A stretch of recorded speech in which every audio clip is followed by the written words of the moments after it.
हर माटी की मटकी, हर जल का पात्र सब लाओ और इस अग्नि को बुझाओ। शीघ्र करो।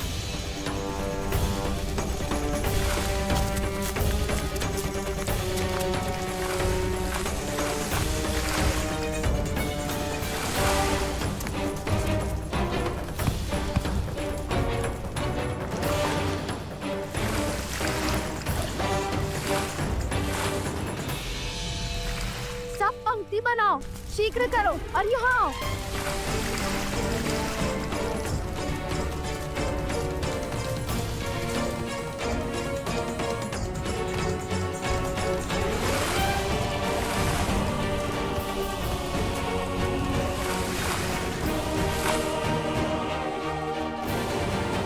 यहाँ स्थिति नियंत्रण में है।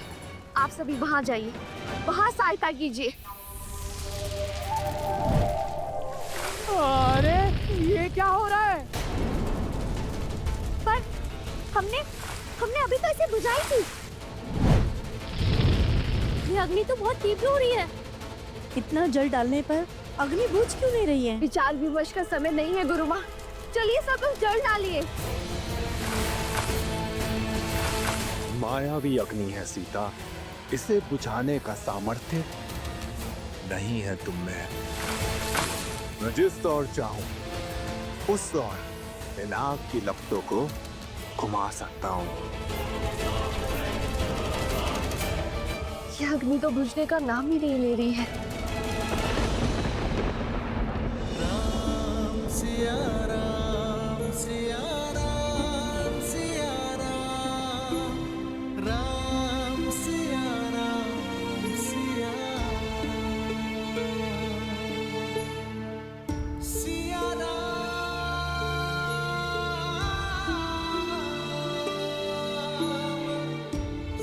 तुम्हारे बांधे इस धागे की स्मृति में अब उन बालकों के भी चिन्ह पड़ गए हैं सीते। किंतु विडंबना तो देखो, राम के सबसे बड़े भक्त आज उनके सबसे बड़े शत्रु बन गए हैं। और हमें ज्ञात ही नहीं कि वो ऐसा क्यों कर रहे हैं।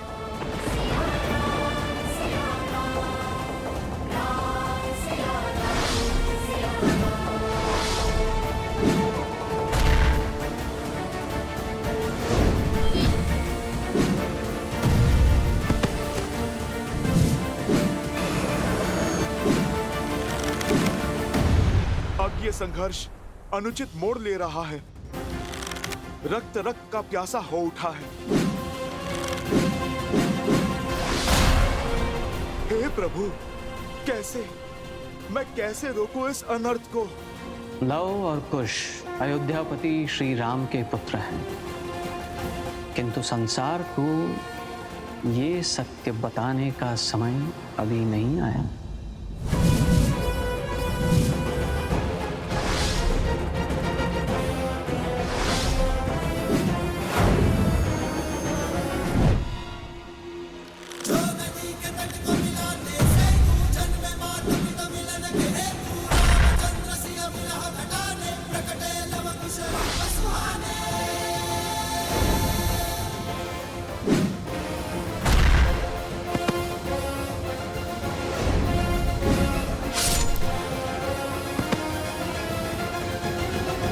भिन्न भिन्न दिशाओं से प्रहार करने का अर्थ मैं समझाता हूं तुम्हें।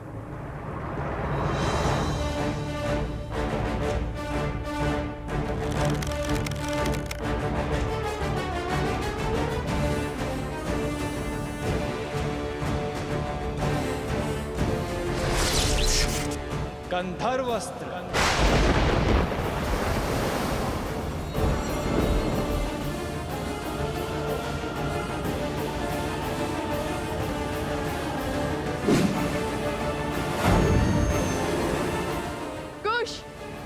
यह अस्त्र तनिक भिन्न लग रहा है। कुछ तो विशेष घटने वाला है। सावधान रहो। भैया, सच तो मैं तब से था जब से हमने वो अश्व पकड़ा है।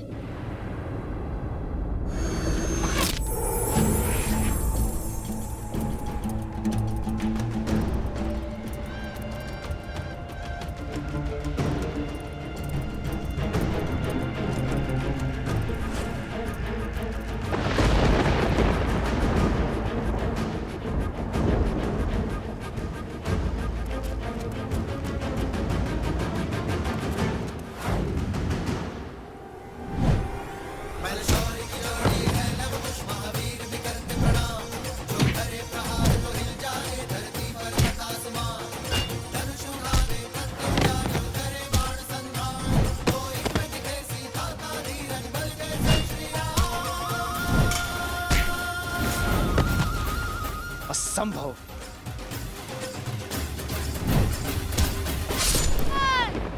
लवकुश, संभल कर।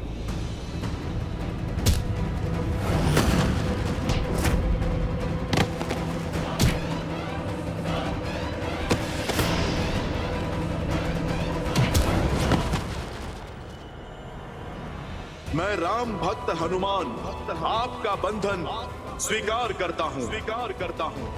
एक ओर वचन का बंधन और दूसरी ओर कर्तव्य की पुकार। ऐसी दुविधा में आज तक नहीं फंसा मैं।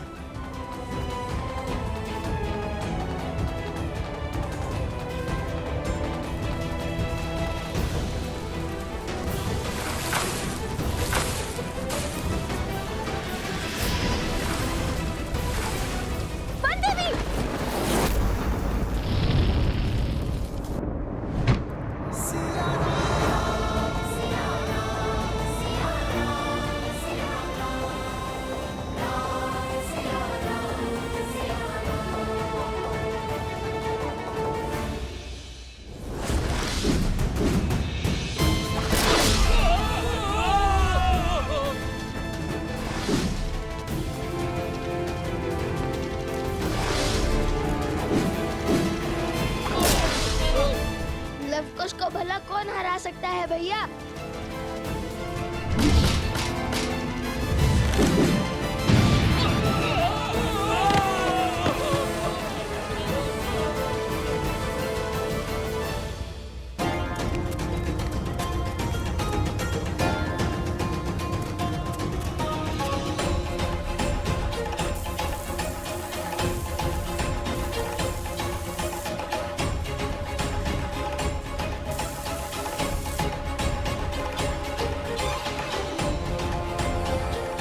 ये घास सूखी है, इसलिए अग्नि नहीं बुझ रही है, किंतु हम भी डटे रहेंगे, बिना रुके जल डालते रहेंगे।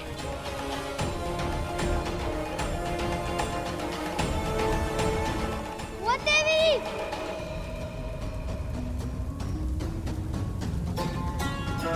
वो देवी! जादूगर्ण, मित्र जतुकरण भीतर फंसा हुआ है।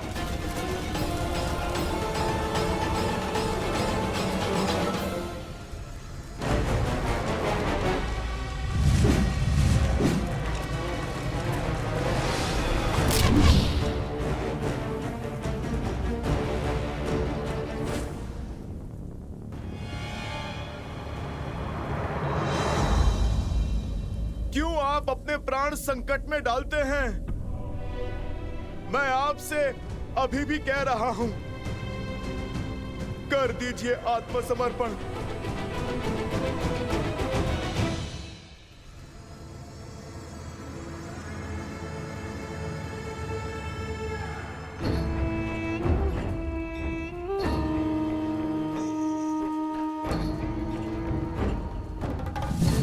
एक और लवकुश घायल होकर हार की चौखट पर खड़े हैं और दूसरी ओर मेरी मायावी अग्नि सीता को नहीं जीतने देगी।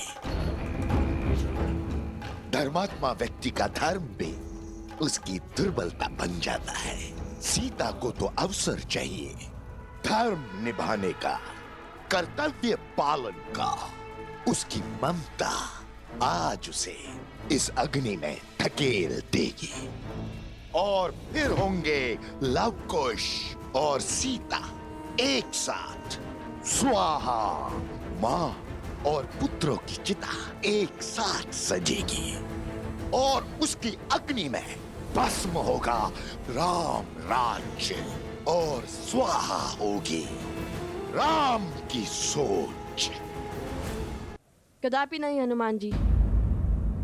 अब भले युद्ध में प्राण अर्पण होंगे, किंतु समर्पण नहीं होगा।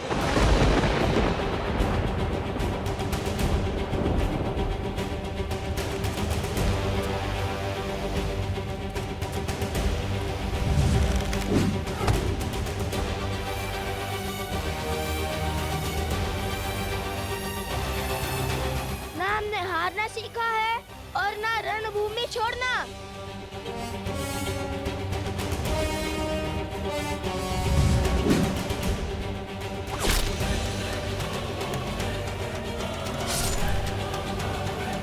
लवकुश, हठ में कई बार अनर्थ हो जाता है। आप मान जाइए, अन्यथा आप दोनों भरत भैया की क्रोध अग्नि में जलकर भस्म हो जाओगे।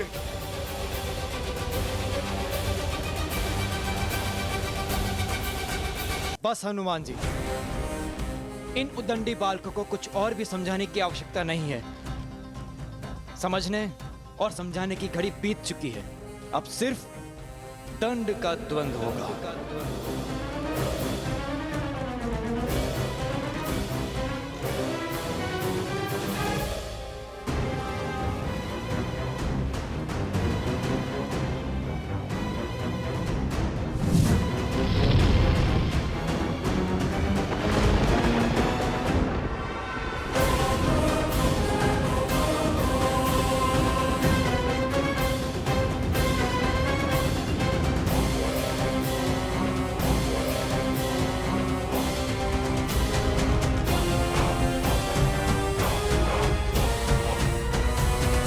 गुरुवर, अनर्थ हो गया।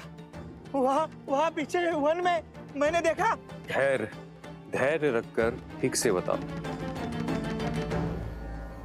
वहाँ मैंने देखा, वन में राज अनुज भरत क्रोध से लाल होकर लोग उससे लड़ने आए हैं। और लवकुश ने तो साक्षात हनुमान जी को बंदी बना के रखा है। अनर्थ हो गया। ऐसी स्थिति में लवकुश के प्राणों को संकट हो सकता है। शत्रुघ्न जी और लक्ष्मण जी जैसे शूरवीरों को परास्त करने वाले लवकुश, उनके लिए भरत जी को हराना कौन सी बड़ी बात है। और सुना है भरत जी है भी बहुत धैर्यवान है, किंतु इस समय अपने भाइयों पर हुए प्रहार से क्रोधित होंगे। और सदा धैर्य का हाथ थामने वाले के भीतर जब क्रोध की अग्नि प्रज्वलित होती है तो सब कुछ जलाकर भस्म कर देती है। अब हम क्या करेंगे? एक और लवकुश को दिया वचन है कि भगवान वाल्मीकि के आने तक हम वन देवी से कुछ नहीं कहेंगे। और दूसरी ओर लवकुश के प्राणों पे छाया संकट है। ऋषिवर,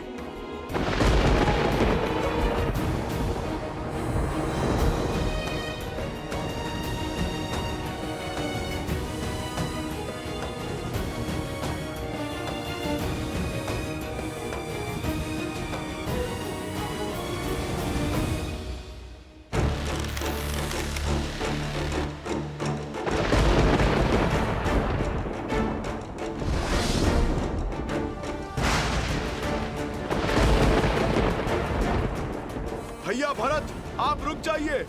ये दोनों अबोध बालक हैं। इस कथा के कई अध्याय इस संसार से छुपे हैं भैया। बस हनुमान जी, आप दो योद्धाओं के बीच में बाधा मत बनिए। मत भूलिए कि आप हस्तक्षेप के अधिकारी नहीं हैं। हम आपका सामना करने के लिए सज्ज है राजा रुज, और हमारा प्रहार सहने के लिए भी सज्ज हो जाइए।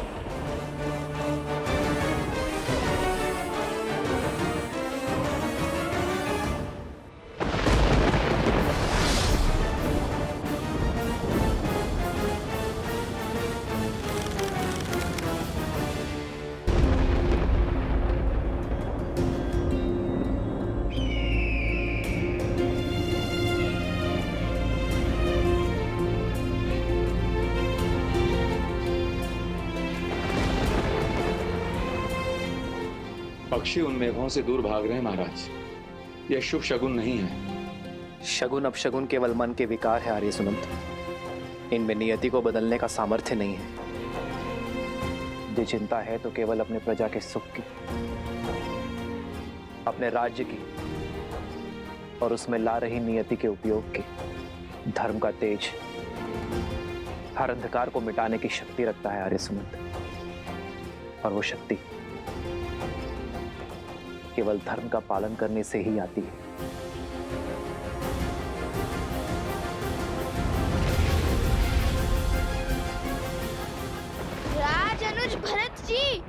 भी धर्म का पालन करते हैं, इसलिए हम आपको हनुमान जी की भांति खुद को समर्पण करने का एक अंतिम अवसर देते हैं।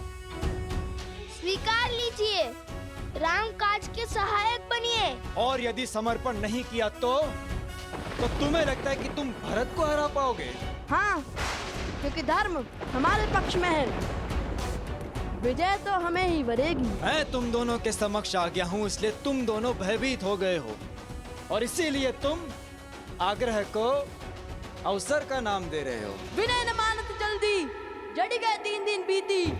उठे राघव सकोप फिर, भय भीनु होय न प्रीति। सावधान!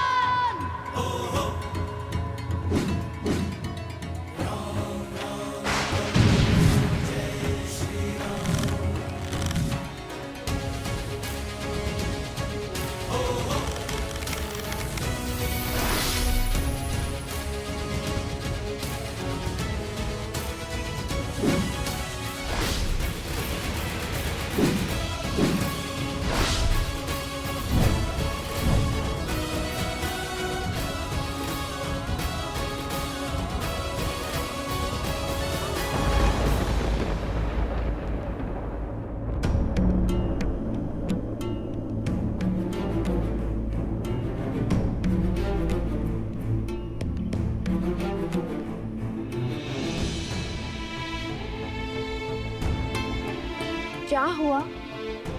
आप सब इतने चिंतित क्यों हैं?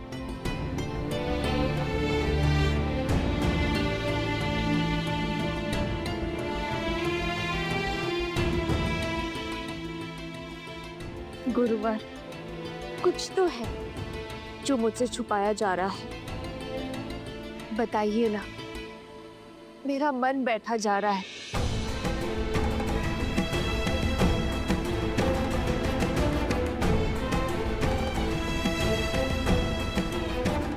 ये मौन अकारण नहीं है, मुझे सत्य जानना है गुरुवर। देवी, वो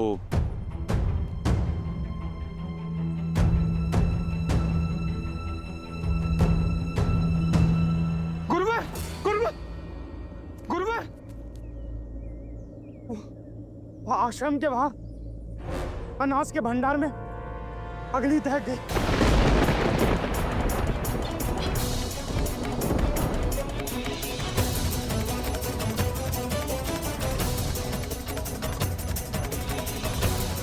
क्या?